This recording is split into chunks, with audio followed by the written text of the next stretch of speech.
Good day mga ka-sports natin dyan. VVL All Filipino Conference, nalaman na nga natin kung sino ang magsasalpukan para sa Battle for Bronze at Battle for Gold. Choco Mucho kontra sa Akari Chargers, pag-aagawan nga ang bronze medal. Petrogas Angels kontra naman sa Creamline Cool Smashers. Mananatili kaya ang corona sa Creamline or aagawin na ng Petrogas ang kanilang pagiging kampiyon? Sino ang magwawagi sa dalawang malakas na team na ito? Team Petrogas ba kayo or Team Creamline? Full schedule meron na nga tayo para sa kanilang game.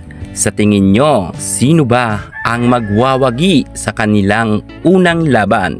Petrogas Angels ba ang mamamayagpag ngayon dahil wala pa nga silang talo kahit isa?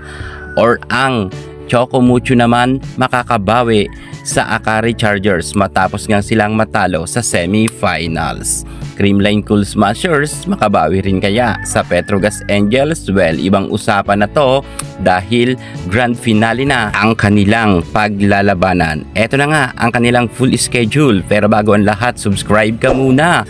Click ang ating notification bell para lagi kang updated sa lahat ng issue sa volleyball. Susunod na!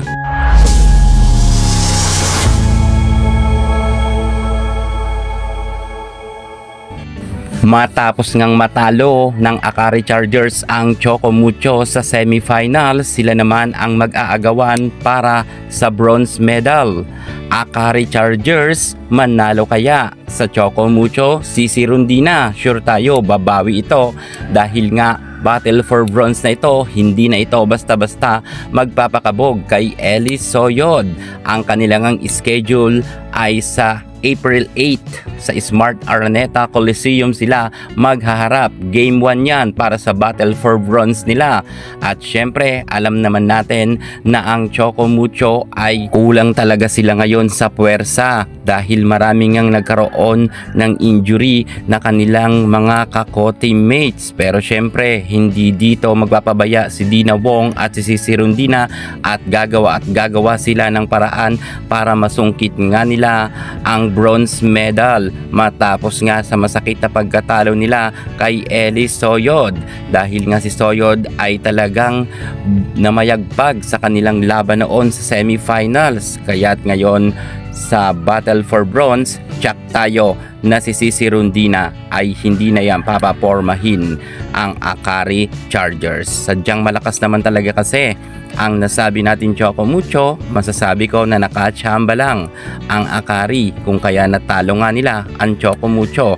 Pero sa labanan nila sa bronze medal, ang Choco dito ang magtatagumpay. At atin naman puntahan ang bakbakan ng malalakas na team, Petrogas Angels kontra sa Creamline Cool Smashers. Magaganap nga ang kanilang salpukan sa April 8 sa Smart Araneta Coliseum pa rin yan.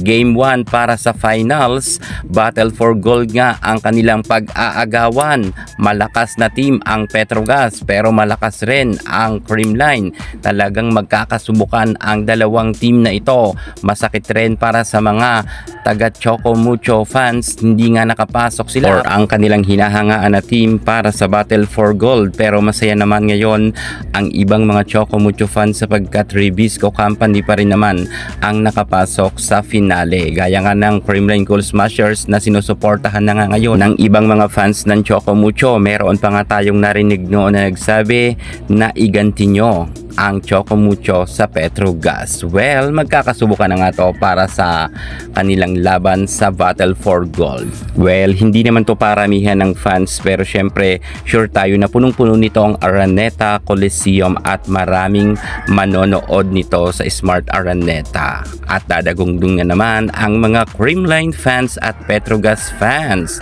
At syempre para sa kanilang laban sa Game 1 sa April 8, suportahan natin ang Chocomucho versus Akari at Petrogas Angels versus Creamline Cool Smashers. At syempre, ano pang hinihintay nyo? Sa ngayon pa lang ay magpa-reserve na kayo ng ticket dahil nga kapag finals na ay sobrang daming nanonood nito sa Smart Araneta Coliseum. Baka maubusan kayo ng ticket at hindi ninyo mapanood ang laban nga ng inyong mga hinahangaan na team. Yan muna ang pinaka-latest natin sa mundo ng volleyball. At para hindi ka mahuli sa lahat ng issue pagdating sa larangan sa volleyball, subscribe na. Thank you so much. God bless.